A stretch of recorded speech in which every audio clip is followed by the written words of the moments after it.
Hey YouTube, how you doing out there? Hope you got all your plants that need to be mulched because it's starting to get cooler. But I wanted to share this with you. It's a pretty short article, and I think it's very appropriate. You know, with this caravan, I know last count's 14,000 people, and I know some intel people think it might jump as high as 40 or 50,000 if they get close. And all these criminals try and get in from Mexico. But the name of it is The United States of Empire by John Freeman. And I mean, there's like very little I can add to this. It's a good one. Where once there was civil debate in the court of public opinion, we now have censorship. Can you say Twitter, YouTube, you know, all the others?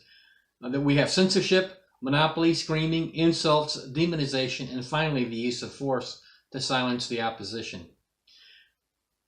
You know, at last count, there was like 260 acts of violence against conservatives. Now, I used to say that I hated both parties equally.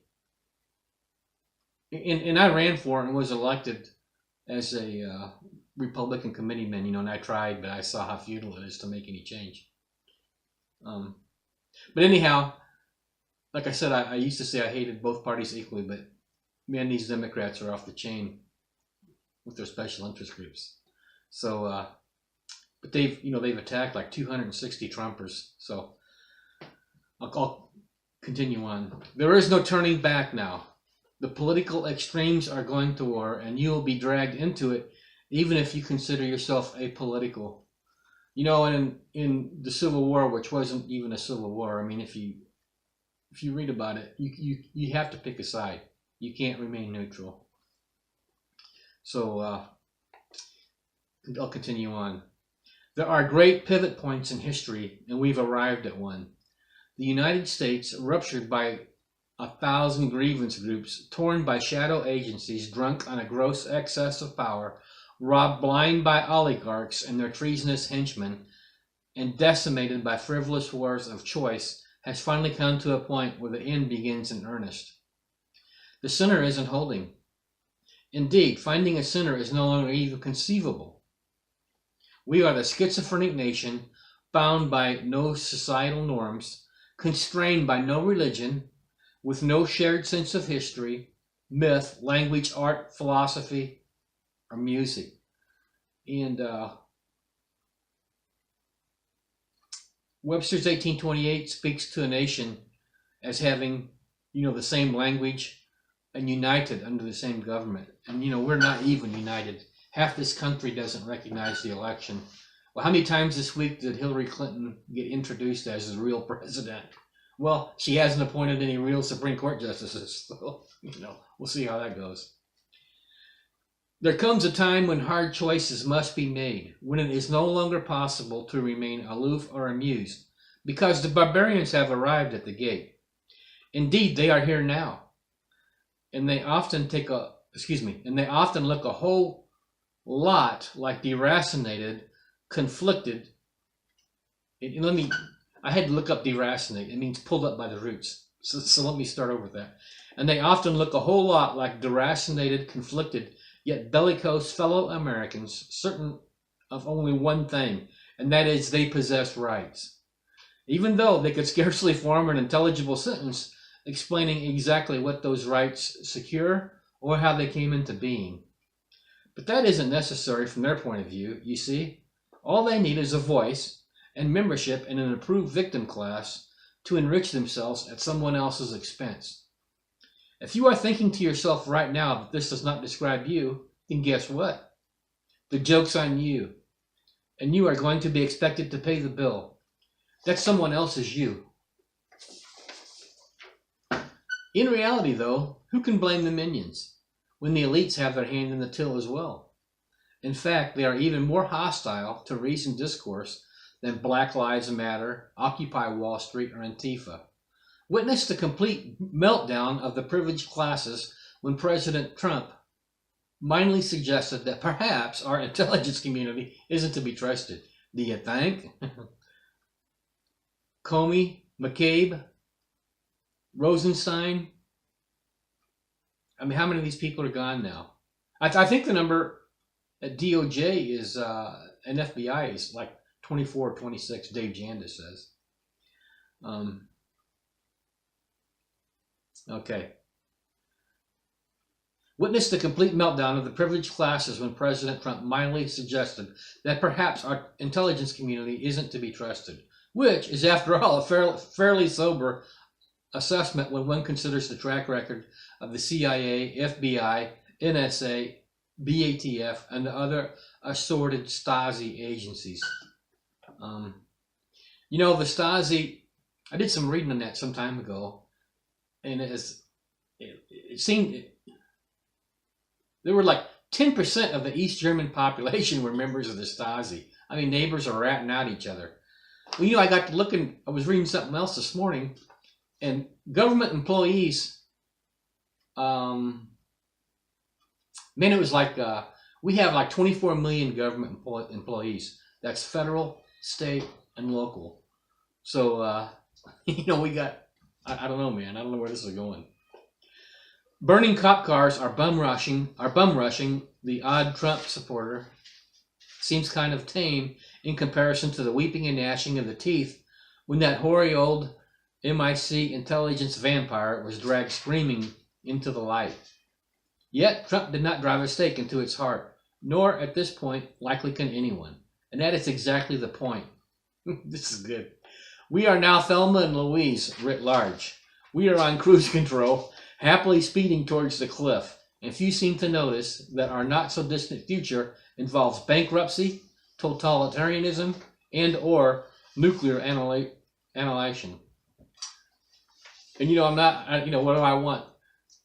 Do I want to be nuclear annihilated, or when they come around to kill all the rest of the deplorables? You know, I choose your poison, I guess.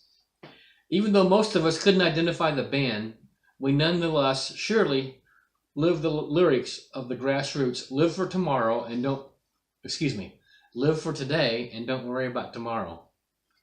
The Defense Department, Homeland Security, Big Pharma, Big Oil, Big Education, civil rights groups, blacks, Indians, Jews, the deep state, government workers, labor unions, neocons, populists, fundamentalist Christians, atheists, pro-life and pro-death advocates, environmentalists, lawyers, homosexuals, women, millennials, baby boomers, blue-collar, white-collar, illegal aliens, the list goes on and on. But the point is that conflicting agendas of these desperate groups have been irreconcilable for some time. The difference today is that we are de facto at war with each other, and whether it is a war of words or of actual combat doesn't matter at the moment. What matters is that we no longer communicate, and when that happens, it is easy to demonize the other side. Violence is never far behind ignorance. I am writing this from the bar at the Intercontinental Hotel in Vienna, Austria. I have seen with my own eyes the inundation of Europe with an influx of hostile aliens bent on the destruction of old Christendom. Yet, I have some hope for the Eastern European countries. And if you've noticed, have you read any articles about the French moving to Hungary? Yeah, it's quite a few.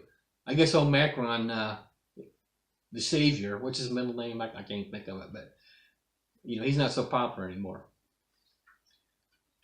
So, yet I have some hope for the Eastern European countries because they have finally recognized the threat and are working to neutralize it.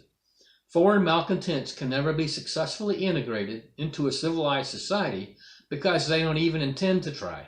They intend to conquer their hosts instead. I mean, San Francisco is issuing maps to avoid the feces in the streets because of these people coming into our country. Give me a break. Yet even though our own discontents are domestic for the most part, we have a much harder row to hoe than old Europe because our own invaders are well entrenched and have been for decades, all the way up to the highest levels of government. You know, it's called, I mean, this has been going on for 100 years, you know, but Obama's fifth column, he put Muslims, and this is not just totally a rant against Muslims, but he put Muslims in the top at DOD everywhere. I mean, the Pentagon. Oh my. That there are signs Austria is finally waking up is a good thing. You know, Austria has no constitution. Austria is whatever people vote it to be. So, but it serves to illustrate the folly of expecting the hostile cultures within our own country to get along with each other without rupturing the republic. Indeed, that republic died long ago, and it has been replaced by a metastasizing mass of amorphous humanity called the American Empire. And it is at war with itself and consuming itself from within. Long ago, we once knew that as American citizens, each of us had a great responsibility. We were expected to work hard, play fair, do unto others as we would have them do unto us, and serve our country when called upon to do so. Today, we don't speak of duty except in so much as a slogan to promote war, but we certainly do speak of benefits for ourselves and our group of entitled peeps. We will fail because of our greed and avarice. The United States of Empire has become quite simply too big, too diverse, and too exceptional to survive.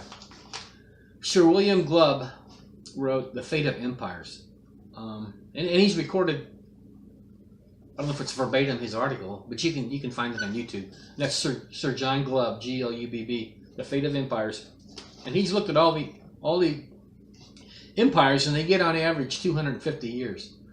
Well, if you start at 1776, you know we're awful close to our end here. I wasn't that pro-Trump at first. I mean, I voted for the guy, but man, I can't think of anything he's done that I don't like. But I don't know if these educational institutions are just completely controlled by the left. I mean, that's a lot of our problems are these young people that have no. I saw one T-shirt. I get so upset I can't even think of it. Che. It's like it's a red T-shirt with a black image of Che, and it says at the bottom, the guy says, I don't know who this is, but my friend said it's pretty cool. Well, I know who he was. He was a murderer in Cuba. But man, what are we going to do with these young people? I just thought you might enjoy that. Thanks a lot.